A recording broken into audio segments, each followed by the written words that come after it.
During 2010, ISAS conducted excavations at the Meat House, a turn-of-the-century boarding house in East St. Louis. The Meat House historically serviced working-class males. However, the archaeology evinces the presence of women and children, suggesting that it was more than just a male boarding house. East St. Louis was originally platted in 1817, but it wasn't until after the Civil War that the population boomed. In 1873, the National Stockyards opened and became a driving force in the local economy. Neighborhoods quickly formed to accommodate the city's growing workforce. Sections of town, the Valley and Whiskey Chute, were home to numerous saloons and boarding houses that facilitated drinking, illegal gambling, and prostitution. One of the most notorious of these was the Community Hotel. Demand for housing was high. This, combined with increased building costs, led to a notable local housing shortage. The majority of dwellings were wood-frame, shotgun-style structures, though some more substantial two-story brick flats were built.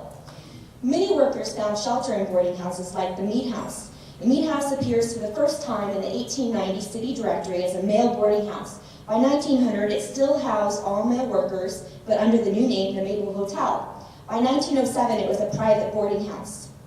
The Meat House was a two-story wood-frame structure with an L-shaped shed attached to the rear. Archaeological excavations identified 4 privies in the area with multiple compartments. I'm going to focus on Feature 36. Feature 36 contained 3 main deposit zones, primary privy use zone, abandonment, and post-abandonment zones.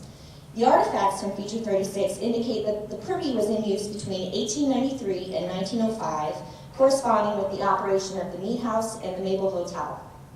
The Feature 36 assemblage includes 980 items. In many ways, this sample resembles other known boarding house assemblages with inflated numbers of alcohol bottles, patent medicines, food products, and food and beverage service items.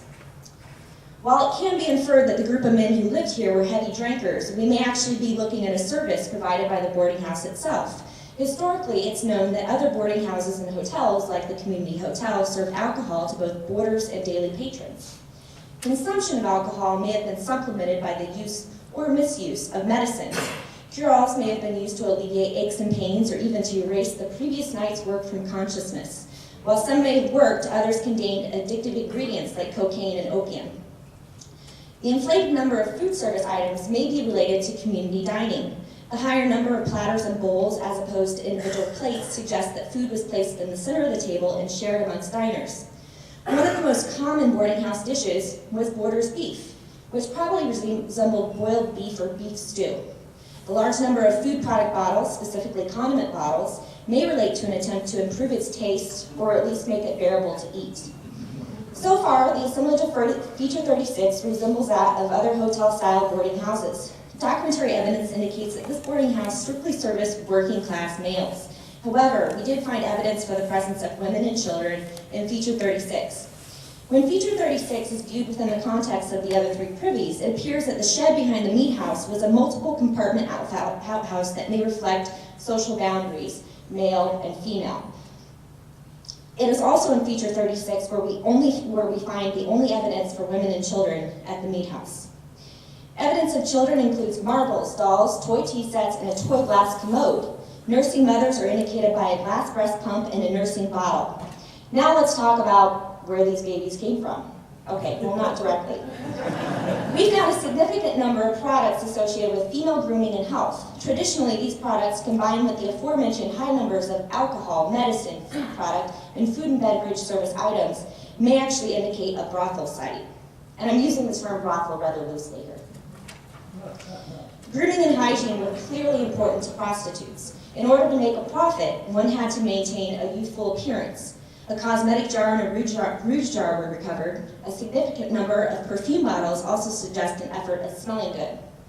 Various types of syringes used for the treatment of venereal diseases such as gonorrhea and syphilis were found. The rubber syringes came in a variety of shapes and sizes, while the glass syringes were typically used for urethral injections. While there is no documentary evidence for the Meat House being a brothel, the archaeology evinces this possibility. Boarding houses easily dissolved into brothels. Perhaps this happened when the Meat House became the Maple Hotel around 1900. The presence of prostitution in a specific neighborhood appears to be related to the function of the neighborhood itself. Located on a block adjacent to Whiskey Chute in the Valley, The meat house may have been one such establishment that provided more than just room and board to the working class male.